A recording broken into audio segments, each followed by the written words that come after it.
The color page of DaVinci Resolve has been famous for a long time now. Many studios have been using it for coloring movies, but after a while they started developing so well the editing part that it also became the editing software of choice for many people, studios, and also YouTubers. I'm not gonna go too deep into it because there are so many things you can do with it, but there are some things that are specific for YouTube that is gonna help you to either have very good colors for your videos or to at least have a very fast workflow. Let me show you here. So first of all, to access the color page, you just come down here and you click this icon. You're gonna be brought to this screen where you have the preview up here, which is your original clip. Here you have your nodes, which is where all of the effects and changes you're gonna make are gonna be stored. Basically, you can create as many nodes as you want to store anything that you want. So if you just want to change white balance, the specific color in one of the nodes, and just make everything very well organized, you can. In the middle part here, you have all of your clips thumbnails, the timeline, and in the lower part, you're gonna have the tools here and the scopes showing you where the red, green, and blue colors sit all across your image. Basically, I just chose one of the clips we have here, which is this small piece of clip that we have, and I'm just gonna make very basic changes to it. So here in the primary color wheels, which is this first symbol over here, is one of the parts that I highly recommend you to check and to see if you can improve your image a little bit. You shouldn't go too crazy with changing the colors of your images, especially depending on which kind of camera and how you recorded it. Some types of footage are more flexible and others not that much. So unless you know very well what you're dealing with, don't go too crazy. With this one, and also with the one that I'm providing you in the resources panel, you can change things like, for example, the contrast, a little bit of the white balance, and let's do it here. First of all, we got all of the wheels here representing the dark parts, the midtones, and the highlights. If you use the wheel, you can add color, or if you use this lower part here, you can add exposure, or you can make it a little bit darker. And see that everything you do is reflected here in the scopes.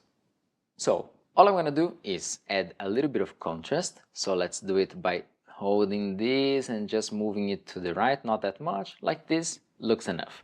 And the other thing is that the white balance in this shot, it looks okay. But if you have a clip that has white balance problems, you can change here the temperature, meaning from cold to warm, blue to yellow. So if you go to the right, you make it more yellowish. If you go to the left, you make it more bluish. Or you can change also the tint, which goes from green to magenta. Right goes to magenta and left goes to green. So let's just leave it about here, for example. If you have something white or grayish in your image, you could use this picker over here and just click on it and let DaVinci Resolve try to guess the white balance correctly. For our image here, I'm just going to leave it as it is. One other thing that you could change if you wanted is coming up here to the curves. And you have several different curves here, which are going to change hue with hue, saturation. You could totally tweak the colors the way you want them. But as I said, you shouldn't go too crazy. Depending on the type of footage you have, you might not be able to get away with it. But the first curve here is going to change mostly the contrast if you use it combined like this. So one thing you could do would be to create one dot over here and just lower it a little bit, and 1 3/4 over here more or less, and make it up a little bit, making a very smooth S-curve like this. This is going to add a little bit of contrast to the image if you haven't already, and it might look good depending on the footage you have. I'm going to leave it like this. I'm not going to make any other changes to the image itself, and I'm going to show you now one trick to make your workflow super easy. So, as you noticed probably, here around this clip, you can see the preview of what we've done to the image, and you can see that all the other ones haven't been changed. But if we come back here to the timeline, you can see that it's just a sequence, right? It's the same clip that we just cut, but the changes were applied just to this small piece over here. So how can we apply this to all of the others, considering that it's actually the same original clip? There are two ways of doing it.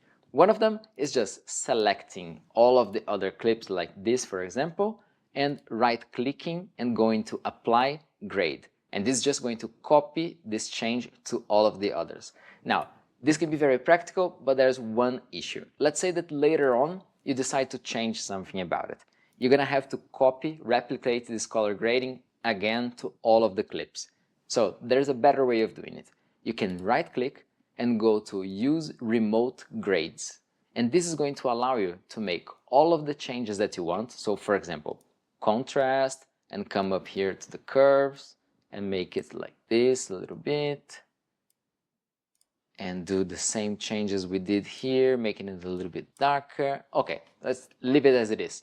And now you can see that not only this instance of the clip was changed, but all of the others. You can see also by this colored square around the number of the clip, meaning that all of these were changed. And you can also see this icon over here in all of them, meaning that now they're all connected in between them. So once you have the same clip in the timeline, just split in many, because you're deleting the gaps with the silent spaces, you can just use this technique to be able to grade all of the clips at once. Okay, this is enough for now with the color grading page. Let's go to a more artsy lesson, doing some scribbling and annotations on the screen using your own handwriting.